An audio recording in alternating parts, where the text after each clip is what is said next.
Straight all day. You are now tuned into the show where you learn the discipline to show up day after day to do the work, confidence to put yourself out there boldly and authentically, and the mental toughness to continue showing up, doing the work, putting yourself out there even when the success you've expected to achieve has yet to be achieved. And on top of all this, you get a huge dose of personal initiative, which is the go-getter energy that moves any one of us, including yourself, to go and make things happen instead of waiting for things to happen. And then we put all this together into a series of frameworks, approaches, insights, strategies, and techniques, all underneath the umbrella of one unifying philosophy that is called Work on Your Game. My name is Dre Baldwin, also known as Dre All Day, and welcome to the show. And today we are, as promised, going into part 3 of 3 of my series on explaining how we're going to do DIE, diversity, equity, and inclusion. Diversity, inclusion, and equity, how we're going to do it the right way. All right, so I already explained in part 1 how we do diversity the right way, which is not the way it's being done.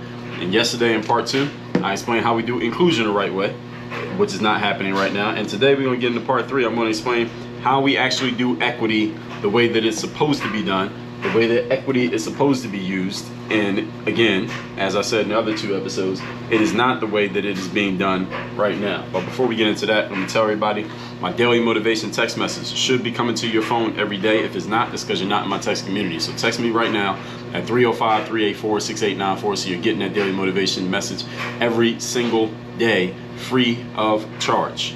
And I just put out a new 45-minute training that tells you how to get to that next level financially in your business without running yourself into the ground in the process. Any of you wants to make more money while not having to do an equal amount of more work? So you want to make more money by doing less work? There's a way to do it. It is not magic. It is not hocus pocus. It's not a scam. There's a strategy to it. I lay out how I help people do that. Just go to workonyourgame.net, N-E-T. And you get access. I give you a 24-hour pass to access the entire training. It's 45 minutes. So set that time aside to watch and listen to what I'm going to share with you there. Now, getting into this topic. First of all, let's get a definition of the word equity. Then we're going to get right into our points. The definition of equity is the quality of being fair and impartial. All right, this will be my favorite of this 3-part series. I'll tell you that right now. Definition again is the quality of being fair and impartial. Everybody got that? Good. Let's get into it. Part number 1, we are talking about how to do DIE the right way, specifically on equity today. Let's look at that definition again. I already said it twice. Fair and impartial. This is the part of the current DIE culture. This is the part that is most not being upheld right here. Fair and impartial. These days, people are being graded on a curve based on their gender, sexual preference, race, nationality, and other popular affiliations. That's how people are being graded. In other words, if a white person does something dumb, we hold them accountable and say, here's a white person doing something dumb. But a black person does something dumb, we don't say anything. We're grading people on a curve. A white person commits some crime, kills a bunch of people, we say, oh, this is white nationalism, this is white supremacy, and it gets plastered all over the news everywhere. Black person kills a whole bunch of black people, you don't even know that it happened. You don't even know that it's going on. Just a few days ago from when I'm recording this episode, there was a Pee-wee football game going on in Dallas, Texas. These are 9-year-olds playing football. Yes, 9, not 19, 9-year-olds playing football. An argument breaks out in the middle of the football game. This was a scrimmage, as a matter of fact. It wasn't a game. It was a scrimmage between 2 teams of 9-year-old kids. An argument breaks out, not amongst the kids, but amongst the adults at the game, one of which was a former NFL player, Aqib Talib, I don't know how to pronounce the name, Talib. Argument breaks out, somebody pulls out a gun, grown man gets shot in front of his son on the football field, and this is with the adults arguing with each other. And it was all black people, no white people involved, no cops involved. You didn't even know that happened. But if a white person did something to a black person, you would need a day off from work because of the emotional distress, according to your bosses, not according to you. I don't think you're that type of person, but you all get exactly what I'm saying. Equity means we judge everybody on the same principles and impartial principles, but that's not happening anymore. And what's happening specifically for black folks, and I'll speak to that because I'm black, is that the standards are being removed. Black people are not being held to standards, and it's being promoted by certain people, both white and black, that black people simply should have standards. There should be no standards for black people. So if a black person does something dumb, we're not going to hold them accountable for it. And no, it's okay because black people have been traditionally marginalized, quote unquote. And some black people are actually happy that this is happening because it means no standards. It means they don't have to live up to any expectations. The problem with not having expectations is that there's no performance. When there are no expectations, there's no performance. When there are no standards, you get chaos. And this is what's happening in our community. We've already had chaos in our community. And the chaos gets worse when we remove standards. We had standards and it was chaos. Now you remove standards, it's going to be even more chaos. And no one's being held accountable for the chaos. That's the part that makes it crazy, because now everybody's saying, well, there's no accountability. Well, there's going to be more and more chaos because there's no accountability. Now, if I do something crazy and I get in trouble for it, then I might not do something crazy the next time. But if I do something crazy and I don't get in trouble for it, well, I might just keep doing crazy stuff until I can't do anything crazy anymore. Nothing about the equity aspect of the DIE initiative is fair nor impartial. None of it. It is not objective. It is not results based, and it is not based on performance. It is all based on giving preference to people and groups who have, for whatever reason, traditionally not acquired the same success as others, or the same access to success according to them. This is generally a falsehood, but many companies have adopted this and are using it anyway. Some of you might work at some of these companies. The equity piece of the DIE initiative is taking grown adults back to preschool. How so? Because it is trying to create equal outcomes for everyone, regardless of their performance level and regardless of their attitude, which is impossible. Which is why, again, this is a lifetime job that these people have signed themselves up for. It was a great idea, because they're always going to be pushing, well, we got to get equal outcomes amongst everybody, which will never happen. And as long as you can sell people that you have to get equal outcomes, which they will never achieve, they got to keep paying you to try to get it, because you'll never achieve it. So you'll be trying to get this your whole life. You keep making money off them. They keep paying you, and everybody's satisfied, I suppose. Yet you never achieve the outcome. This is what's happening. The equity piece of this is trying to turn everything into preschool. Everybody should get the same outcome. It makes no sense. By around age, around what age? And those of you who work with kids, around age what? 3 years old? You start to see the difference between people. The difference between people starts to show around 3 years old. And the gap only widens as time goes on. So how are we all going to get the same outcomes? Well, that's a trick question. We won't. But there are people who will keep charging you money to try to get the same outcomes. They will fail, and you're going to keep paying them. So who's the idiot here, them or you? The answer is you. Point number 2. Today's topic, once again, is how to do DIE the right way, which is the equity part. How do we fix this? How do we actually fix this and get equity the right way? Here's what we do. Here's the key. You must reintroduce objectivity and reward objectivity instead of criminalizing objectivity. Now, this is the part that's going to be hard for a lot of people to swallow. I explained to you in episode 1800, in episode 1808, how objectivity became the new controversy. All right, right now, today, it is controversial to be objective. It's controversial to say something objective. I'll give you an example. Today I was on Twitter, and I left a comment on a tweet that ESPN had posted that there's a rapper by the name of Nipsey Hussle. He was murdered in 2019, murdered by a black man, by the way. There were no work stoppages, no kneeling, no day of emotional healing when Nipsey Hussle got murdered. Not because people didn't care about Nipsey Hussle, but because he got killed by a black guy. Heck, what if Nipsey Hussle got killed by a cop? The whole world would have stopped if he got killed by a white cop. But because he got killed by a black man, nobody wanted to talk about that, how he died. But they just talk about that he's dead, right? So Nipsey Hussle died 2019 at the hands of a black man holding a gun. And his birthday would have been someday in August. It would have been his birthday. All right, so ESPN, or SportsCenter specifically, posted a graphic like Nipsey Hussle would have been whatever age today. Today would have been his birthday. And I got the comment and saying, why is SportsCenter posting this? Nipsey Hussle did not play a sport. He was not affiliated with any sport. I mean, he was from LA, and I guess he liked going to the games, but what the hell does ESPN got to do with that? And there are fucking NBA players and NFL players and actual athlete people whose birthday passed, and ESPN doesn't mention it, but they're talking about Nipsey damn Hussle. Why? And Nipsey Hussle was starting to become popular when he got murdered, but he wasn't that popular. All right, most people don't know who Nipsey Hussle even is. Now, he was starting to become known, but he wasn't that big of an artist. And there are people who started to respond to my tweet and say, well, he was starting to get big, he was inspirational and this and that. And I'm like, I was a fan of Nipsey Hussle, he wasn't that big. And this is just an objective point. I like Nipsey Hussle's music. You ask Anna in 2018, before he got murdered, she said, all right, how much you going to keep listening to this Nipsey Hussle album? Because I was listening to it all the time. I liked Nipsey Hussle. But objectively, I can say he wasn't that big of an artist that ESPN needs to be talking about him 3.5 years after he got murdered. He wasn't that popular. All right. Now, Nipsey Hussle, when he got murdered, there was a funeral for him a few days later, and the Staples Center was full when Nipsey Hussle had his funeral. The Staples Center is the same place they had a funeral for Michael Jackson and Kobe Bryant. Now, even if you don't listen to their music or watch basketball, everybody knows who Michael Jackson and Kobe Bryant are. I would guess that about 60% of you have no idea who Nipsey Hussle is. But his funeral was in the same venue as Michael Jackson's and Kobe Bryant. And I said to the people who were responding to me on Twitter, the reason that funeral was so big is because of social media.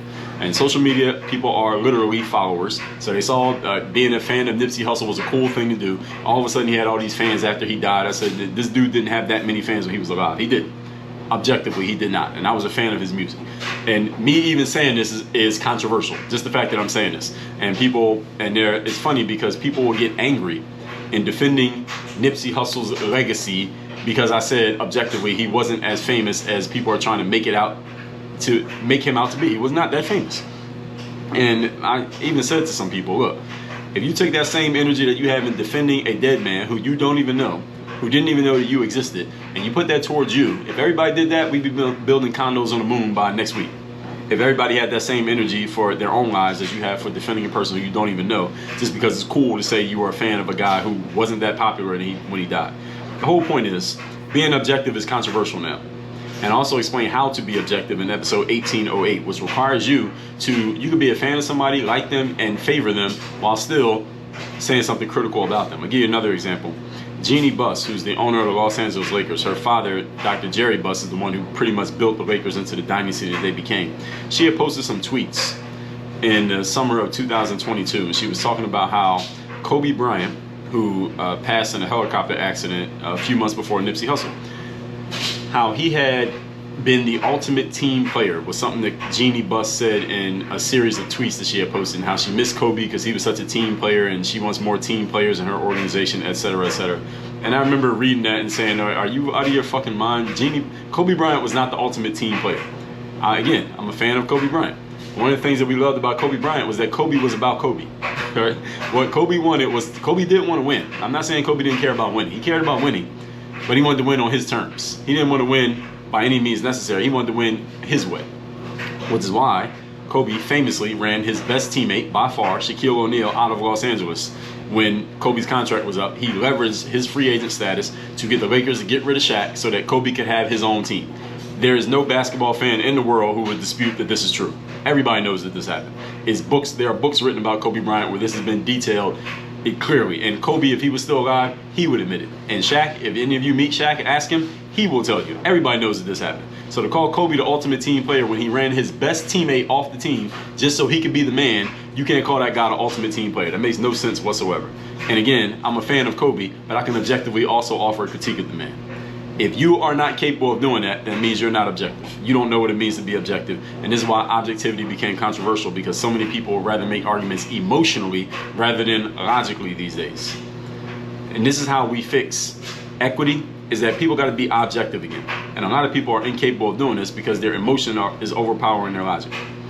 In episode 1826, I told you how to be a critical thinker, and also how to identify and make yourself more of a critical thinker. It's 26 and 27, as a matter of fact. These ways of thinking and ways of being that I just explained, objectivity, critical thinking, these are being demonized by the DIE crowd. All right, you can't be objective and a critical thinker and also be an advocate of DIE. It's damn near impossible. It's like oil and water. Because if you ask critical questions of these principles and you're able to think objectively about what they're pushing, you will notice there's a lot of bullshit being passed right under your nose. And so which way you going to go? You going to ignore it so you can keep your job, or you going to call it out like I'm doing right here? And listen, if you ignore it so you can keep your job, I ain't mad at you. Everybody got bills, okay? That's why I'm here. I'm here to say what you might not be able to say. All right, it's all good. The problem is not that this is happening. So the problem is not that this is happening. People are allowed to have bad ideas if they want to. All right, they're allowed to. The problem is people will always be able to pass bullshit. All right, there will always be somebody trying to push some bullshit in life. All right, this is a normal thing. The problem is that so many people have been castrated, had their balls snatched from them, and they are not free to point it out when they see it for fear of being marginalized, blocked from opportunity, excluded, and fired themselves. Isn't it funny how that gets flipped around? So, see, the thing is, some of you work at companies or at institutions of higher learning, allegedly, I use the term generously, where they're all about this diversity, inclusion, and equity thing, right? But if you were to question any of their initiatives for diversity, inclusion, and equity, guess what happened to you? You would be marginalized, blocked, excluded, and fired. You would actually be excluded, and you would get unequal outcomes because you question the diversity, inclusion, and equity ideas. Isn't that crazy? The main outcome of diversity, equity, and inclusion is really to take opportunities away from any group that has traditionally been successful and give those opportunities with no merit whatsoever to people who have traditionally been less successful. That is the real outcome. Now, they won't say it in that language, but that's real. If you look at their outcomes, let's look at the results of what they're doing. Forget what they say. Look at the results of what they're doing. That's exactly what is happening. And if anyone has the gall to speak up about this and question it, and you work on a college campus or in some corporate institution, oh, you're the one who gets excluded. You got excluded for being a critical thinker. Being an objective critical thinker will get you fired, blocked, and excluded these days. And some of you work in places where you know exactly what I'm talking about. Even the dumb people know that this is how it works. Again, this is not necessarily that terrible of a thing, because there will always be bad ideas out there in the world that you got to deal with. This will always happen. Okay, this is just a different form of it. What's different about this one is that very few people had the balls to say anything about it out loud and in public, and those who do, they get made example of. They get made an example of, and what that does is scares everybody else out of even thinking about saying something. That's what's actually happening. Point number 3. Today's topic, once again, is we are talking how to do diversity, inclusion, and equity the right way. Today we are talking equity. Let's get a definition of this word fair, F-A-I-R. It means in accordance with the rules or standards. Now, I like that definition. Now, is this actually happening? In accordance with the rules or standards? I'd rather there be standards than rules, because rules can be changed. But standards can also, but standards just seems more uniform. How can you do things in accordance with rules or standards when you are relaxing the rules and standards to make the game easier for people who have traditionally underperformed? It's an open question. Let me say that question again, in case you didn't hear it. How can you do things in accordance with rules and standards when, at the same time, you are relaxing the rules and standards in order to make the game easier for people who are underperforming? You're simply lowering the bar. I told you what happens when you lower the bar. Any of you know what happens when the bar gets lowered? I explained it to you, but let me pull up the episode so I can tell you exactly what happens when bars get lowered in life. And this is how people fall off. Episode 1331, I told you never lower the bar of standards. When you lower the bar, everybody, here's what happens. All the winners leave, because winners like to be held to high standards. So when you lower standards or remove them completely, high performing people leave your organization because they don't want to be held to low standards. They want to be held to high standards because that's what separates them from the losers. And when you raise the bar, here's what happens. All the losers leave. You don't have to fire them, they'll quit. Why? Because losers don't want to be held to high standards because they're unwilling to meet them. So when you remove standards, what happens? All the high performing people leave. You attract more losers, and what does your organization become? Your organization is populated by losers. Well, what's your organization going to do? They're going to lose, because that's what losers do. This is what happens when you remove standards, folks. If I got something wrong, somebody let me know. If anything that I said, just by your own logic and rational thinking, is incorrect, I want you to let me know, because I don't want to be on here saying things that are incorrect, logically speaking. Just by your own reasoning, doesn't make sense. That when you have high standards, you're going to get high performing people. And when you have low standards, you're going to get low performing people. This is just the way it works, folks. Any of you who's a salesperson, if you sell cheap products, I mean very low priced products, relatively speaking, guess who you're going to attract? A bunch of cheap people. Why? Because you got cheap products. That's how it works. If you want to attract high quality people, guess what you got to have? High prices. There are going to be fewer of them. But I'll tell you something that I know 100% to be true. Any of you who's a salesperson, I know I got this one right, so I'm not even going to ask you to confirm it, but I know it's right. The higher your prices, the fewer the headaches. The lower the price of your products, the more headaches you had to deal with. You see these books behind me? I offer several of my books you can get for free. All I ask you is to cover the shipping. It'll be $9.95. These products right here I get way more headaches from getting these out than I get from my coaching programs. My coaching programs cost much more than my books. I get no problems from the people who are my coaching clients, and they spend way more money than the people who order these books. You tell me why. Why do people who spend more money bring less headaches? This is the way it works, folks. It may sound counterintuitive to you, it's how it works. When you lower the bar, you lose the winners. You raise the bar, you lose the losers. So when you remove standards, the winners leave and the losers find their way to you. If, for example, I'll give you an example.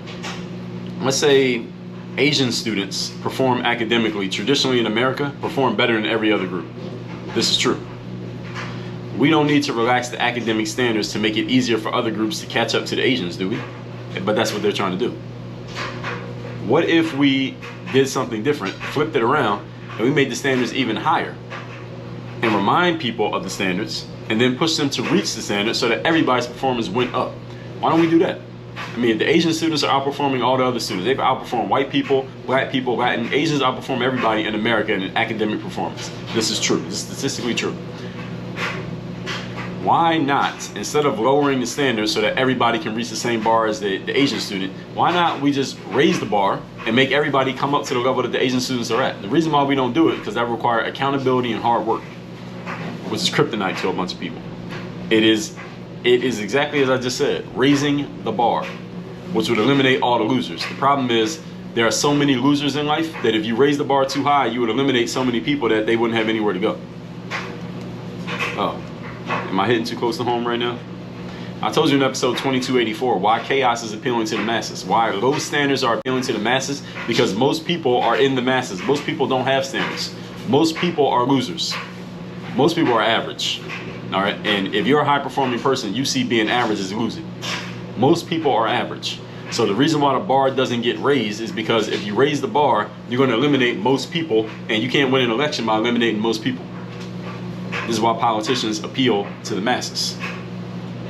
So you can't be popular appealing to the small percentage of people at the highest possible level. So you got to appeal to the masses, so you got to speak their language. And if you're too smart, then you go over their heads, they don't understand you. This is why you got to lower the bar. This is why it all exists, folks. I could write a whole book on this subject. I probably won't. But I just want y'all to understand where it's coming from and why things are how they are. What we need to do is make high standards so that we eliminate the losers. Let the losers die on the side of the road. Let them just pass out and die. Why? Because they can't live up to the standard. That ain't our fault. Is it your fault that somebody can't live up to a standard? It's not my fault. I'm not taking responsibility for that. You can if you want to, but I ain't. We need to make the standards higher and make people live up to the standard. Hold them accountable. If you hold people accountable, they will live up to the expectations set in front of them. People, human beings, live up to or down to the expectations set before them. If you set expectations for people, they will live up to the expectations. If you set no expectations, people will live down to the fact that there are no expectations. This is 100% true in everybody's life. Everyone listening to me right now, think of a person who held you to high standards, whether it was a teacher, a parent, a coach, a boss. If they held you to a high standard, you performed at that standard, magically. But as soon as there were no standards, guess what you did? You went right back to being mediocre, magically. It's not magic, I'm being sarcastic. You get what I'm saying, do you not? When you set a standard, everybody's performance goes up. So why don't we look at groups that have traditionally performed well, figure out what they're doing, compare that to what everybody else is doing, so that everybody can raise their game. Why not do that? Why aren't we doing that? Somebody tell me why that's not happening. Instead, diversity, inclusion, and equity supporters want to remove and lower standards so that everybody can feel like they're a success, which is a bullshit plan which will not work, but they're going to keep trying it forever. This is participation trophy culture for the coddled and weak. That's what this is. Participation trophy, I just explained exactly how the culture came to be. Right what I just said. Remove standards, remove any kind of performance levels, don't completely lower the bar so that everybody can feel like they're a success. Everybody's not supposed to be a success. If everybody is a success, then what does success mean? It doesn't mean anything. What success means, the value of success is the fact that not everybody has it. That's why people strive to be successful, because they know not everybody can get it. But if everybody can get it, then success means nothing. If you lower the bar of what success means, then nobody wants to be there. Because, all right, I did all this work so that I could stand out from everybody else. Now you're lowering the bar so that everybody can hit the same level as me. What is that? What's the purpose of me even being here? Those people will find a new place to be. This is how it works, people. This is why participation trophies aren't valuable, because everybody got one. I heard Michael Jordan once say, the value of me winning the trophy is not the fact, the value of me winning the championship is not the fact that I have the trophy, it's the fact that nobody else has the trophy. That's the whole point. That's why the word outstanding, all right, what does the word outstanding mean? It's a compound word. It means you stand out. But if everybody can stand out, then nobody's standing out. All that said, let's recap today's class, which is how to do DIE the right way. This is part 3, equity. Defined as the quality of being fair and impartial. Point number 1, let's look at that definition again. The quality of being fair and impartial. This is a part of DIE that is not being upheld. And actually, none of it is being upheld. People are being graded on the curve based on gender, sex, race, nationality, other affiliations. Nothing about this is fair or impartial. All right, this is taking grown adults back to preschool, trying to get everybody the same outcomes, which is impossible. Number 2, how we fix it is reintroducing objectivity instead of criminalizing it. But right now it's being criminalized, so we got to change the whole culture. I told you in episode 18, 26, and 27 how to be a critical thinker. If you make a critical thought question known about these initiatives of DIE, you will be the one who is canceled, blocked, excluded, denied opportunity, when that's supposed to be exactly what this whole thing is doing. Isn't that crazy that the way that this is working out? There will always be bad ideas out there, so I'm not even saying that these bad ideas must disappear. What's different is that very few people have had the balls to say anything out loud and in public about the bad ideas. That's the crazy part.